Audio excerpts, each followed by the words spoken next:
और विशेष ध्यान रखें, जो बीमार लोग आते, कैंसर वाले आते कि नहीं, तो उनसे बड़ा निवेदन है वे अपने बस्तर तो स्वयं लेके आने चाहिए। क्यों? उन बस्तर को हम देने के लिए तैयार हैं। वो हम बाहर रजाई गद्दा देंगे तो वो रजाई गद्दा का हम उपयोग नहीं कर पाएंगे, किसी दूसरे भक्त को नहीं दे पाएंगे। फ्री सेवा है। धर्मशाला में रुकने के लिए जो भक्त आते हैं, कई भक्त 10-10 दिन रुकते हैं, ऐसा क्या प्रबंध है? कोई एक ऐसा नियम निकाला गया है कि किस स्थिति में भक्तों को यहाँ रुकना है? नहीं, जो बाहर से लोग आए हैं उनके लिए हमारे ट्रस्ट की तरफ से यही नियम है कि 3 दिन रुकने का प्रावधान है। अच्छा, अधिकतर 3 दिन बस। और 3 दिन बाद का बने हनुमान की कृपा से बाबू चिन्ह में ले जाए, उन पर घर पर ही आराम मिलेगा। यहाँ पर दान करने की जो प्रक्रिया ऑनलाइन के माध्यम से QR कोड जो स्क्रीन पर अभी नीचे दिखाया जा रहा है, QR कोड और अकाउंट नंबर जी, तो इनके माध्यम से भेज करके वो कैसे पुष्टि माने कि आप तक पैसा वो पुष्टि करके और बाकायदा फ़ोन नंबर पे बात करके अपनी रसीद प्राप्त करें। रसीद जी, तो मंदिर के द्वारा आपको रसीद प्रदान कराई जाएगी और उस रसीद के जरिए ही आप अपना दान स्वीकृत माने, जैसा कि पुजारी जी महाराज बता रहे हैं। और इस रसीद की कॉपी भी आपकी इस टीवी स्क्रीन पर दिखाई जा रही है। इस रसीद को आप देख लें और इसको पढ़ें गौर से, जिस पर लिखा हुआ है श्री पवन सुत गंधर्वा सरकार पब्लिक न्यास।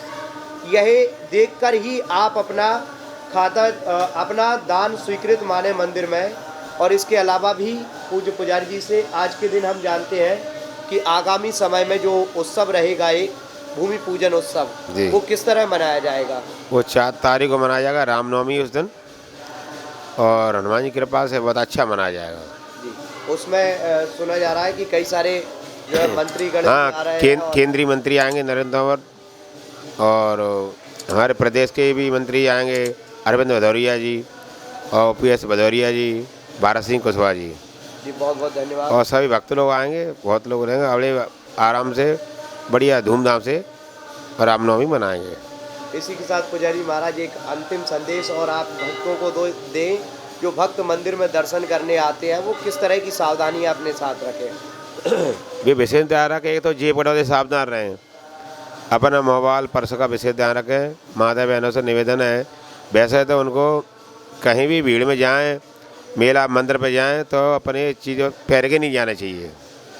और भाई लोगों से निवेदन है, मोबाइल का विशेष ध्यान रखें।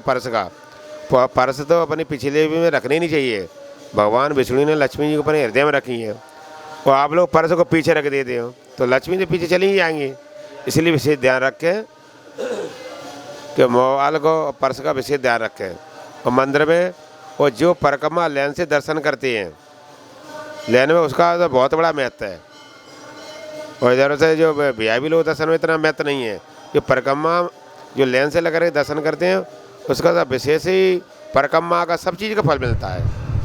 एक नियम है। और अगरबत्ती धूपबत्ती का विशेष ध्यान रखने, कभी भी भीड़ में मंदिर में नहीं लगाना चाहिए। और दान पेटी में डालना चाहिए, फेंकना भी नहीं चाहिए। फेंकना भी अपराध है, प्रसाद भी फेंकना अपराध है। प्रसाद फेंकेंगे इधर उधर गिरेगा, जमीन में गिरेगा, वो पैर में गिरेगा।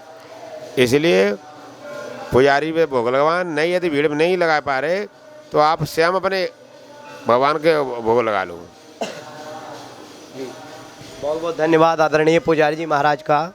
और आपको एक बात और बता दें, जैसा कि पुजारी जी महाराज ने कहा है, दान किसी के हाथ में नहीं देना है, या तो दान पेटी में डालना है, या फिर आप रसीद के माध्यम से उस दान को स्वीकृत माने।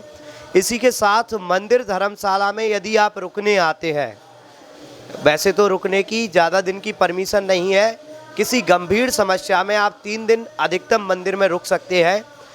रुकते समय आप 3 दिन रुके और उसके बाद जाते समय आप किसी को हाथ में दक्षिणा के रूप में 1500 रुपये।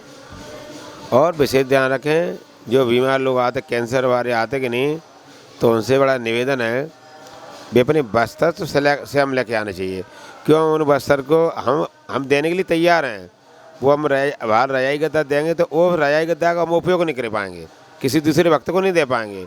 इसी पर क्या करके इसको एक दिन रुकना है, वो कृपया करके बस वो अपने कपड़े अपने साथ लेके आए, बस जाकर वैसे ध्यान रखें। ये बात भी बहुत अहम बात है और ये आप लोगों को विशेष रूप से ध्यान रखना है। किसी गंभीर समस्या से, गंभीर बीमारी से, कैंसर हो, ट्यूमर हो या अन्य वायरस युक्त कोई बीमारी हो, तो उसमें आपको ये विशेष रूप से ध्यान रखना है, आप कपड़े अपने मतलब बिछाने के और ओढ़ने के, वैसे तो आप लोग प्रयास किया करें कि ओढ़ने के कपड़े हमेशा लेके आएँ, लेकिन बीमारी में बिल्कुल ज़रूर हर हाल में आप अपने कपड़े लेकर आएँ, जिससे मंदिर की व्यवस्थाएं जो चल रही हैं वो और अच्छे से चल पाए। और रही बात जो धर्मशाला में रुकने की, रुकने के लिए कोई चार्ज नहीं लिया जाता, ना ही चाय का पैसा, ना ही खाने का पैसा, ना ही रहने का पैसा। मंदिर में किसी भी प्रकार का कोई भी चार्ज अप्लाई नहीं किया गया है, तो आप लोग निःशुल्क रूप से दर्शन करें, कोई भी वीआईपी दर्शन करने की व्यवस्था भी नहीं है। इस बात का विशेष ख्याल रखें, आप किसी भी भक्त के हाथ में मंदिर में चाहे कोई कर्मचारी हो, और पुजारी जी महाराज ने रात में तो ये अवगत कराया, चाहे हम स्वयं क्यों ना हो, पुजारी जी महाराज स्वयं क्यों ना हो, इनको भी दान देकर आपको दान रसीद प्राप्त करना है, तभी आपका दान मंदिर में स्वीकृत माना जाएगा। और अधिक जानकारी के लिए आप लोग श्री पवनसुत दंदरहुआ सरकार न्यास या श्री पवनसुत शिक्षा प्रसार न्यास इस नाम से हमारे बैंक अकाउंट की पुष्टि कर लें, तभी आप ऑनलाइन के माध्यम से पैसा भेजें। सभी को जय जय सिया राम, जय जय सीताराम, जय जय दंदरहुआ धाम।